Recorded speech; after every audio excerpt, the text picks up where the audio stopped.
What is up, ladies and gentlemen, boys and girls? It's your boy Goblin, and today we're coming in with a video talking about smoking an ounce in an hour. Hope you guys enjoy this video. Drop a like if you do. Also, don't forget to subscribe if you haven't already. And real quickly, before we dive into the video, let's just take a moment for our sponsor. This video is brought to you guys by MyBookie, one of the best sports betting sites on the internet. And this week, they're doing an exclusive lock of the season bet. Now, a lock is a bet that you can't lose. And with MyBookie, you can't lose this NBA lock of the season. When you bet on either team to score between the Mavericks or the Nuggets on this Friday, you win. An NBA game has literally never gone scoreless, so you know you're going to win. Place your bet, either team scores, and you win. You get paid on Friday, and you can wake up Saturday and bet once again on UFC 267. This weekend, MyBookie is also giving all users a $100 risk-free wager on the light heavyweight championship fight. So don't wait, head to mybookie.ag now and use my promo code GOBLIN and get in on the NBA lock of the season. Once again, that's promo code GOBLIN. Make sure you get in for your guaranteed bet, and good luck. Shout out to MyBookie. Bet anything, anytime, anywhere with MyBookie. Big thanks to them once again, and let's dive into the story. So this took place back in my high school days, during my junior year. Actually, it might have been towards the end of my sophomore year, now that I think about it. This was definitely early junior year, end of sophomore year. I don't really remember the exact date this one happened.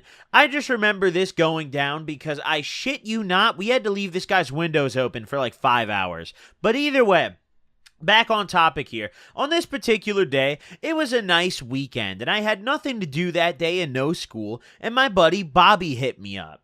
Bob hit me up, and he asked what I was up to, and of course, absolutely nothing. At this point, I hung out with Bob all the time, damn near every day, honestly, and it was pretty normal for me to wake up, get ready, and just immediately go pick him up, and we'd figure out what to do together. That's exactly what happened on this day. I drove over, and I picked him up, and we're sitting in my car, and I had no weed. We had no liquor, no weed, nowhere to even go. We had nothing to do at this point. So we're sitting there just kind of driving around. We go to McDonald's and we grab some food, and we're trying to figure out what to do. After hitting a few people up, Michael responds to us and asks if we want to come over. He's like, yo, listen, I got OC all day. I got open crib. No one's home. You guys should come over. So, dude, people used to say OC I guess it's a young people thing, but like now that I'm a grown ass man, no one says that because we all just have our own houses. But like back then, dude, hey, that was a big deal. Someone says they have OC, dude, you got to get over there, bro. That's big news, dude. That's a place to be right there. But back on topic. So he tells us he's got an open crib. So of course we're like, absolutely, dude, let's get over there. So we're on our way to Michael's house after leaving McDonald's, and we're cruising over. And Alec hits us up. Alec wants a ride. He's like, yo, dude, I'm trying to link up. Let me come with you guys, because Bob was talking to him, and he already told him that we were going to Michael's house for the day. So he's like, yo, come get me. So we take a little detour, and we go pick up Alec. Now, mind you, none of us have any weed at this point. We're just going to Michael's house because it's a base of operations, a place for all of us to figure out what to do. So we drive over to Michael's, and we get there, and we're chilling. And luckily, Michael already had some beers. He had no one else over at the house yet, but he had a nice case of beer. So we're sipping on some good PBR. We're drinking our drinks, and we're chilling out. We're trying to figure out what to do for the day besides sit in his living room and drink dog shit cheap beer. We're figuring out what to do, and he ends up hitting up more people to come over. He hits up Brad, he hits up Bill, he hits up a bunch of people. The whole gang is here today, damn near. We end up, maybe not even an hour later, being 8 people deep, and all we have is a 30 rack of beer. So we're all sitting here. It's myself, it's Bob, it's Alec, it's Brad, it's Bill, it's Michael. We got more heads than that. We got Eric, we got everyone up in here. And we're trying to figure out what to do for the day. We all have money, but only like 1 or 2 of us showed up with any weed. And I remember that the only weed we had was like literally someone showed up with a blunt. We put this in the air on like 8 heads. No one got stoned. We all just got satisfied for maybe 5 minutes because we tasted weed and smelled it. That's about it. But we all had just a little bit of money to throw. We were all in high school at this point, and all of us blew every penny of our income on drugs. So it was no surprise that we would be 8 people deep and still be able to barely muster up the money to buy an ounce. But eventually, after, kind of going through everyone and collecting everyone's money, we mustered up enough money to get ourselves a zip. Not a high quality zip, not a good zip. I'm talking a low grade zip. I think calling this mid might have been a really generous statement. I think I would have liked for this to be mid, because that would have meant we got a little bit stoned. But my oh my, we got this zip, right? We end up hitting up this guy. I don't think he's been in any of my stories, so I'm just going to say his name. Reed was his name, right? Listen, never a big fan of this guy, but we'll get to that later. He was kind of a dick to me always, but it's irrelevant. We hit up Reed, and he comes through and serves us all a zip. I think we all threw like maybe $20 or $30 a person. We ended up paying like what, $160, $150 for this zip? It was a pretty cheap one, and my oh my, did it live up to the price. We bust open this bag, and what really caught me off guard about this weed was that it smelled like absolutely nothing. Normally, you get some sort of scent off a bud, even the shittiest. Whether it smells like mold, or it smells like hay, or it smells good. Maybe it smells really skunky and gassy, or it smells sweet, like fruity. You're at least going to get some aroma. But this shit smelled like nothing, and it looked like my grandmother with arthritis trimmed it. It was leafy as fuck. For every gram you pulled out of this, you probably got a solid 0.2 of leaves. It was insane. But back then, weed was weed. You couldn't complain. We were young and we were broke, so we'd smoke whatever the hell we got our hands on.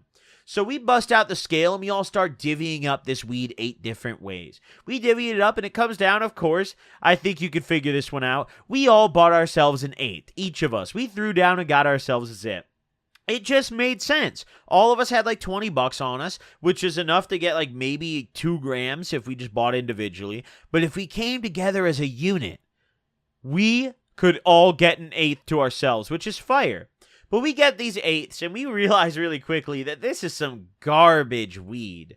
I remember right off the bat, Bob and I started matching on a blunt, right? Everyone else just had their 1/8s and they were sitting there, and Bob and I were the first ones to throw down. We decided to just match on a blunt. So we're like, yeah, let's get it going. I bust out my weed, I bust out a gram, he busts out his. We roll up a blunt. I don't think I busted out quite a gram. I think that might have been an overstatement. It was probably like a 0.6, honestly, knowing me back then. I don't know the exact amount I pulled out, but back then, we didn't smoke very big blunts because we were all broke. So, you get what you get, So, we probably pulled out like a 0.5 or a 0.6 each, and we rolled that up and sparked it. He sparks it, and he passes it over to me, and holy motherfuck, was this some of the roughest shit I'd ever smoked. But it wasn't the worst I'd ever smoked, and that meant I was down to smoke it. So I take a couple rips, but my God, is the lung punch unbearable. And I pass it back to Bob, and Bob's like, yeah, this isn't going to work, dude. We got to smoke more of this at a time to get high because this shit is not good. So we're all sitting there, we're kind of laughing about it at first, and then we get serious about it, and we're like, well, what's the fattest shit we can roll up? At first, we're discussing rolling up a wood or maybe an extendo, and we realize, why don't we just get some fat-ass raw cones and go stupid? So that's exactly what we did. At this point, maybe an hour had gone by since Bob and I had arrived, and maybe 30 minutes or so since everyone else had arrived, but already the entire 30 rack of beer was gone. We were all alcoholics, but still, even then, I mean, come on, man. We crunched that in like an hour. That's like 4 beers ahead in the span of an hour. That's fucked up. That wasn't right. There was like maybe a beer left. We were some problem children, for sure. But either way, I had probably the least drinks in me of anyone there because PBR was not one of my favorite drinks. And on this day, I remember I just didn't really want to drink. I was more down to smoke, Yeah, I had a couple beers, but I was way more down to smoke. So we all head out of the house and we hop back into my car and we drive a couple blocks over to a smoke shop that was nearby. We go into this smoke shop, and I frequented this place pretty often, and I knew most of the employees. So in there is a guy we're going to call Matt. He was a guy who I'd smoked with quite a lot, and I hadn't seen him for a while, and then I just saw him again one day working at the shop, and then we kind of became friends again. So I saw Matt in there, and, I dap him up, and we're chatting a little bit. and I ask him what are some stupid-ass raw cones he's got, like some real big ones. So he busts out the bad boys. I don't really remember what these are called. I don't smoke raw cones very often, so you guys are going to have to enlighten me on what their 7-gram joints are called. But they have those little bad boys, and my fucking God, are they fantastic. But we decided, fuck it. Let's just grab 4 of these bad boys and smoke the whole zip. Not all of us were there. There was only 3 of us making this executive decision for the rest of the group. But we were like, we'll bring them back. The cones are only like $5 a pop, and we'll propose it to everyone else, Worst comes to worst, we can save these and smoke them on a rainy day. It's a win-win. We can't lose. So we grab these cones and we dip out and we go back to Michael's house, right? We go inside and we're like, listen, we've got giant cones. Who's down to fucking match? And slowly but surely, everyone says they're down. At first, there were a few holdouts. I remember Eric wasn't down. He wanted to save his. Bill, of course, was hoeing. Bill wasn't down because he was always skimpy with his weed. And he kept insisting that he wanted to save like 2 grams out of his 1/8. And we're all sitting here and we're like, dude, we're each throwing our whole 1/8 damn near. Don't hoe us like this, Bill. Don't hoe us like this. Come on, make it happen. Don't short us on the last one. So we folded. We ended up rolling all 4 of these after about maybe 20 minutes of deliberation, We assigned 4 different individuals, right? To their sole duty being to just stuff those down. And we had 4 heads on grinding. And it was like we ran a sweatshop. We worked on these joints. And our 2-man partner teams. It was like back in the day in elementary school when you get assigned a partner for a little science lab. That's like what we were doing, except we were getting fucked up. That's the difference. So, either way, of course, I roll mine with Bob because, we were homies. So, we roll ours up, and I'm stuffing mine down, dude. He's doing the grinding, and I'm stuffing it. And we get our joint rolled up. We were not done first, actually. It was Michael who completed his first, because this guy was a wizard with rolling. I'm not going to lie. Michael was one of the best rollers I knew. I wouldn't say the best. I've met a few people who are insane at rolling. Cody definitely comes to mind. But Michael was very, very good at rolling. Like, he was really good. In particular, joints. This guy could roll a mean fucking J. So he finished his up first, which I guess this involves no rolling, so that's not relevant, but I don't know. You put a joint in this guy's fingers, he's going to get it done faster and better than anyone else. Whether it's a cone or a paper, it doesn't matter. He'll get that shit done, right? So, of course, he gets his done first. I'm soon to follow. And within an hour, everyone's ready to rumble, right? We're all ready to smoke. We've got these 4 quad joints, and we're trying to figure out how to do this, how to smoke these. Should we do them all at once? Should we do 1 at a time? And we decide that doing 2 at a time is probably the best way to do it. So we thought at first. We sparked our 2 at a time. And we're chilling. We go out to Michael's garage for this. At first, we went to the garage. We're chilling out there, but A, it wasn't a very nice day outside, and it started raining. And B, we just didn't want to be in his dank fucking garage. We wanted to sit on the couch. So eventually, after sparking these and standing out there for maybe 10 minutes, I'm talking these joints had just hit everyone, just hit everyone in Roto for the first time, right? Both of them. We decided to go back in his living room. Michael didn't want to at first, but his parents weren't going to be home for a while, and Michael didn't give a fuck, dude. Especially if his parents were gone for a while, this guy would just smoke out the crib.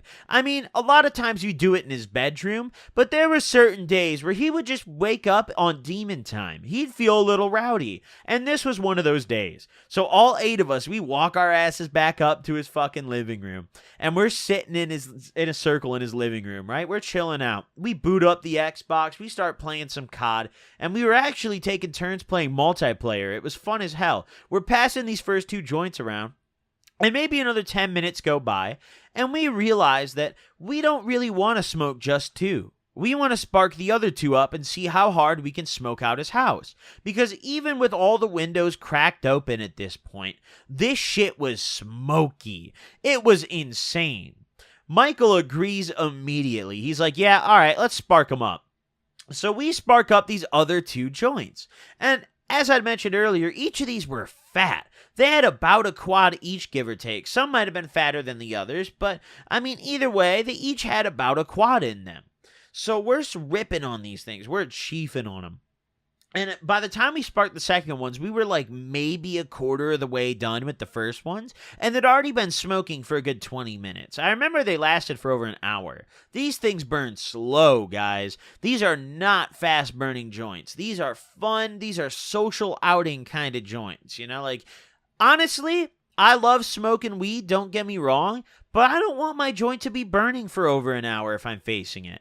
I just want to chill out, smoke a blunt or smoke a joint for maybe 10, 15 minutes and be good. You know, like, I think when I'm facing something, the most I want it to be smoking for is maybe 30 minutes. You know, longer than that, it's like, okay, I want to, like, be high and do other shit. You know, like, come on now. But back on topic. We spark up this second pair of these joints, and we are in full swing at this point. It's every other second I'm getting a joint passed to me. We have got 50% capacity on these joints. There's 4 joints on 8 people. Half of us are holding a joint at all times. It's getting crazy in here, and it's smoky as fuck. We're smoking on these, and we're passing them around. And we made it very, very far into the sesh before we set off his fire alarm, which I imagine you could probably picture was going to happen. You know, I mean, pretty predictable. But of course, this was probably the only time I think I've ever smoked so much indoors that I fucked up a fire alarm. I've smoked out hotels and been fine, but we were chiefing this guy's living room out. So it was no surprise that his fire alarm went off. We already had all the windows open, so he's kind of freaking out, and he's like, what the fuck do we do, dude? He's like, how do we get this to turn off? So we're sitting here, and we're all stoned, and we're trying to figure out what to do. So we stand up, and we all 8 of us just kind of migrate over and follow Michael to, like, look for a solution to this issue. He's looking around for fans to bring out to the living room, and we start kind of dispersing and doing the same, all while running through the different doorways in his house to different rooms and passing joints to each other.